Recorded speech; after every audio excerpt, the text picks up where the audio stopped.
Welcome to speedearning.com। Stock market, commodity market, trading हो या investment, एक ही बाधा है, डर। बल्कि मैं कहूँगा कि दुनिया में हर काम करने के पीछे एक ही हर्डल है, सबसे बड़ी, वो है डर।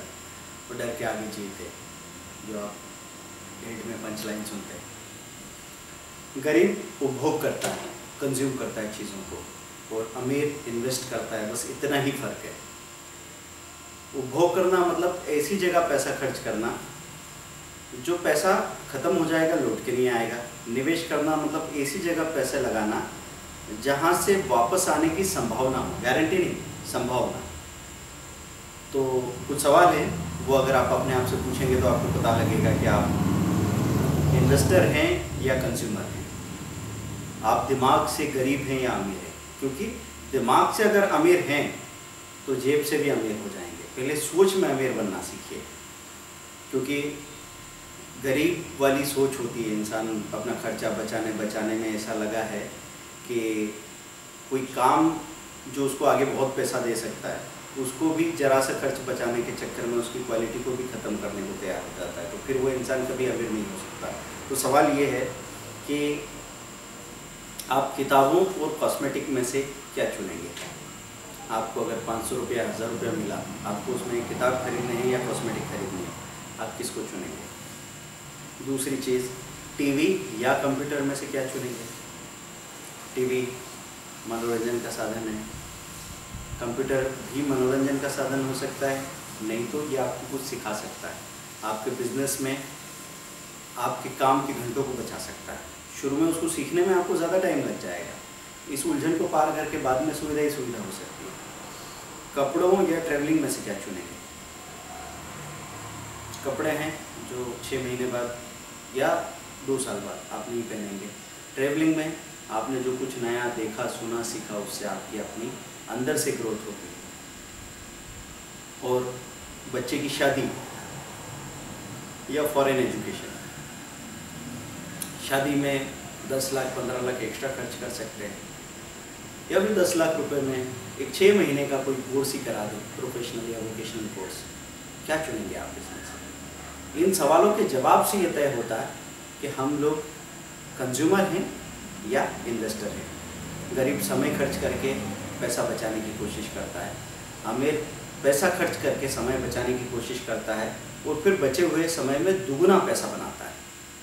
तो हम लोग यहाँ बात करते हैं कि क्या हो रहा था स्टॉक मार्केट में। क्या हर आदमी पैसा नहीं बना सकता था? जब हम शेयर खरीदते हैं तो हमेशा डर लगता है कि आज का भरोसा नहीं, एक हफ्ते, एक महीने में आधा हो सकता है, तो सालों की बात तो क्या सोचें। तो ऐसे डरते डरते हम वहाँ पे रुक जाते हैं। लेकिन जब हम लोग फ्रिज या टीवी एक्सचेंज करते हैं, तो फ्रिज 5000 रुपये में आपने अपना 15,000 रुपये का फ्रिज एक्सचेंज कर लिया, फिर नया खरीद लिया, 3 साल बाद उसकी भी वैल्यू आधी हो जाएगी। कार खरीदा, उसकी वैल्यू भी आधी हो जाएगी। कंजम्पशन की कोई भी चीज़ आप ले रहे हैं वो आधी हो रही है, और आधी होने के बाद ज़ीरो भी हो रही है। तो वहाँ हम डर नहीं रहे हैं, क्योंकि वहाँ हमको ऐसा लग रहा है कि हम वही कर रहे हैं जो सब लोग कर रहे हैं।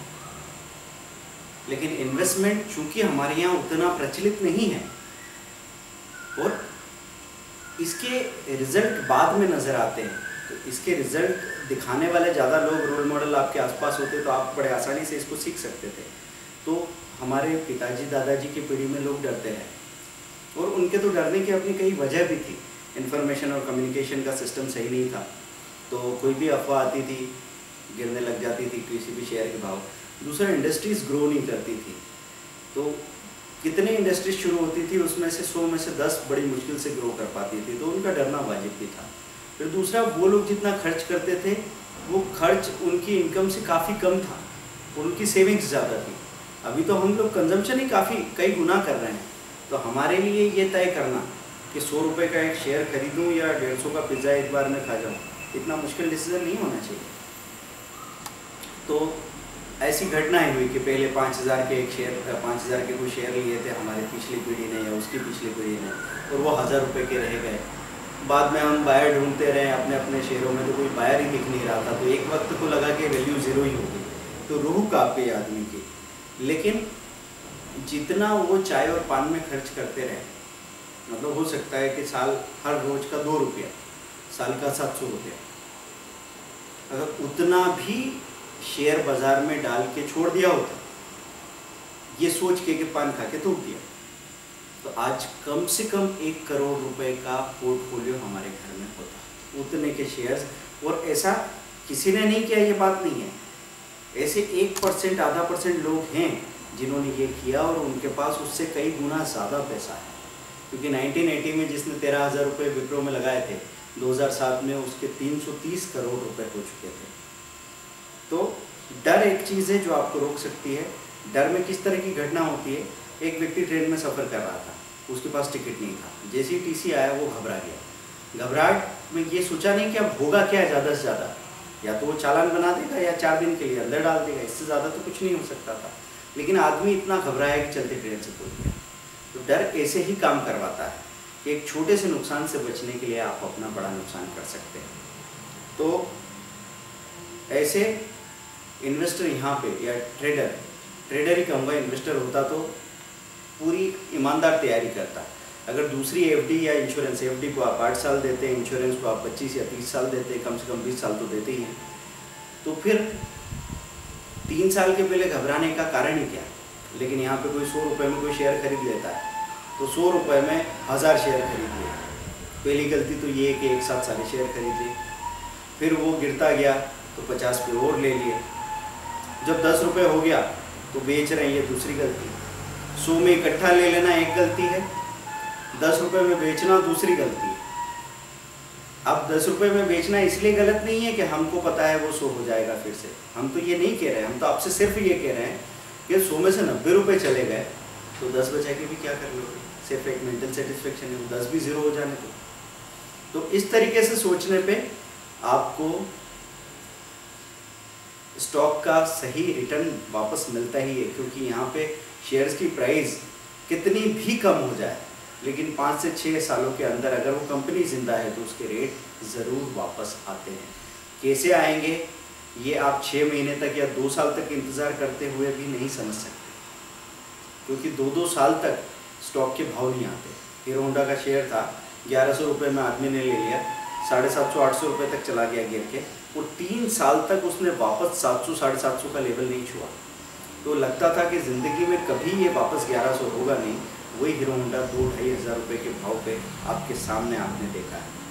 तो इनके बिहेवियर को अगर समझना है तो 10 साल का 15 साल का चार्ट देखिए, हर एक अच्छे स्टॉक का भरोसा आपको हो जाएगा।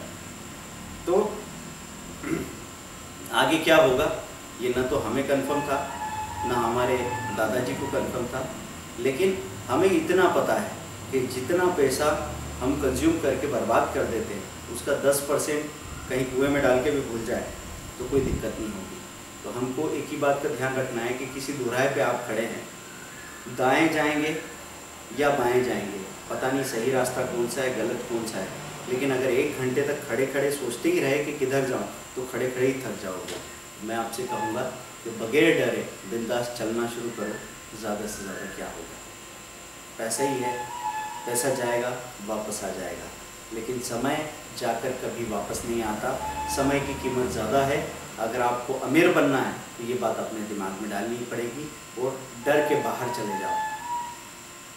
बगैर डरे 4 बार चोट खा सकते हो, 4 बार घायल हो सकते हो, लेकिन एक बार डर के पार हो गए तो पूरी दुनिया आपकी होगी। Thank you very much.